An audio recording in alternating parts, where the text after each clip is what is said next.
Madam Chair, I would like to simplify what really happened.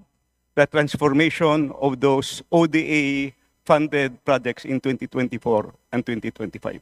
I have here the 4 books of the budget books. Ang tawag ko nito noong araw, ang 4 na libro ng APRO. Sa 2024 National Expenditure Program, pumasok yung ODA. 21.6 billion. Nandito, ginagyan ko ng tag. 11 projects. Pagdating sa GAB 1, General Appropriation Bill, white book with red letterings. Pumasok din, faithful copy, 11 projects, 21.6 billion. Pagdating sa GAB 3, third reading dito sa House of Representatives, binawasan ng 5.4 billion, ang naiwan 16.1 billion. So sa House of Representatives pa lang, binawasan na yung ODA. And you know what happened pagdating sa GAA. Pagdating sa GAA, this is now the product of both the Senate, the House of Representatives, at saka sa BICAM. 0 kinatay yung buong ODA. Nakakahiya sa ating mga foreign creditors. So, sino ang members ng Chap-Chap Gang dito? So the effect for the insufficiency of funds or the lack of funds from the program line items of these flagship projects can eventually result into a slowdown of implementation, the suspension or delay also on the procurement kasi wala po katayong CAF for the certificate of ability of funds, so you cannot proceed with the bidding. And more worse, it can also generate a commitment fee because all loans are given a prescribed timeline, and this timeline, inclusive of the funding and as well as the component by project implementation, should be properly approved and implemented by the line agency, which is DPWS. So kung bitin po yung pondo, we always drag it to a more delay, more timelines that are necessary to complete the whole projects. Yung po ang problema namin. That's why in the next year budget, we would like to get the most exact NEP as actually been proposed in the DPWH for 2026 po. Thank you po. Thank you, Madam Chair. Madam Chair, I would like to simplify what really happened. The transformation of those ODA-funded projects in 2024 and 2025. I have here the 4 books of the budget books. Ang tawag ko nito noong araw, ang 4 na libro ng APRO. Sa 2024 National Expenditure Program, pumasok yung ODA. 21.6 billion. Nandito, ginagyan ko ng tag. 11 projects. Pagdating sa GAB 1, General Appropriation Bill, white book with red letterings. Pumasok din, faithful copy, 11 projects, 21.6 billion. Pagdating sa GAB 3, third reading dito sa House of Representatives, binawasan ng 5.4 billion, ang naiwan 16.1 billion. So sa House of Representatives pa lang, binawasan na yung ODA. And you know what happened pagdating sa GAA.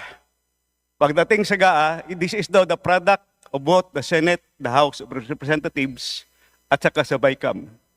0 kinatay yung buong ODA. Nakakahiya sa ating mga foreign creditors.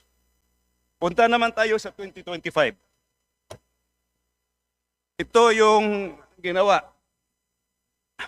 As is, yung proposal, National Expenditure Program, 11 projects, foreign funded, 11 total of 27.5 billion nandito. Nilagyan ko ng marker.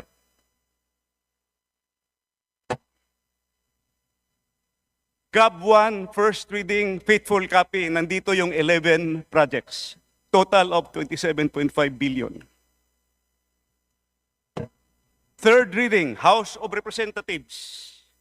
Binawasan ng 18.6 billion ang naiwan 8.9 billion na lang. ODA funded ito. May approved loan na sa mga foreign creditors. GAA 2025. In fairness to the other house, to the Senate, binalik nila yung 300 million. So yung 8.9 na naiwan dito sa House, naging 9.2 billion. Walang binawas pagdating sa Senado, pero ang overall total, ang nabawas is 67% of the flood control budget, which are big ticket. Pag sinabing big ticket, malalaki ito. These are the, kumbaga, superhighway, dito dadalo yung maliliit. So what happened to the ODA projects? It's very simple. Tingnan nyo lang. Nawala yung big ticket projects at nagsusulputan na parang kabuti yung maliliit na projects. Makita nyo yan sa budget. In other words, gichap-chap yung ODA foreign funded projects pumunta sa maliliit na mga proyekto. So, sino ang members ng chap-chap gang dito? So, I have 3 questions for DPWH. First question ko, kung natuloy sana itong mga proyekto, 2 taon yung 2024 zero budget, reduced by 67%. Please wind up, Honorable Sir. These are very important questions, Your Honor. The public should know this. First question ko, kung natuloy na itong mga proyekto na ito, could have this help solve the problems in Metro Manila? Kasi nandito yung Metro Manila Flood Control Project, saka yung Pasig Marikina Channel Improvement. Second, sayang wala si Secretary Bunuan. I'm going to ask him sana dito. Did Secretary Bunuan reported this to the President? Kasi kung 2024 pa lang na zero na yung ODA, sana hindi na mangyari yung 2025. Di ba? Last question para sa DPWH. Can we still avail of those loans? Kasi nagbayad na tayo ng commitment fee. So, Secretary Vincison, I know you are a finance guy also. Sayang yung long term, kaya nga malalaki yun, big ticket, long term project. Saka ito may study talaga, kumpleto. Pwede ba natin i-reavail yun? At saka yung maliliit na project, yun na lang gawin nating Government of the Philippines counterpart. I hope we can do that. So, yun po, yun lang po ang matanong ko. Sana meron pa akong isang question, hindi ko na lang idagdag. Let's hear from DPWH, Madam Chair. Thank you very much, Honorable Sidungab. Sir, tama po kayo, no? Napaka-importante po ng ating mga flagship projects, no? Gago na po yung mga foreign funded projects, no? Dahil po hindi po pwedeng madigay ito. Dahil ang mga digay ay may kaakibat na dagdag na babayarin at meron din kaakibat na dagdag na utang. Kaya po talagang priority po yan. At pipilitin po namin, no, na siguraduhin na makahabol tayo ngayong 2026 dito po sa ating mga foreign assisted projects. Kamukha po ng Davao Samal Bridge, halimbawa. No, kamukha po ng mga bridges natin dito sa Metro Manila. Meron din pong flood control na foreign assisted project dito sa Metro Manila at sa ibang mga lugar. So, makakaasa po kayo na pipilit po namin i-preserve at kung kaya po, talaga pong pataasin pa ang appropriation natin para sa mga foreign assisted projects natin for 2026. Thank you. Yung dalawang question, kahit later nyo na lang sagutin. Thank you.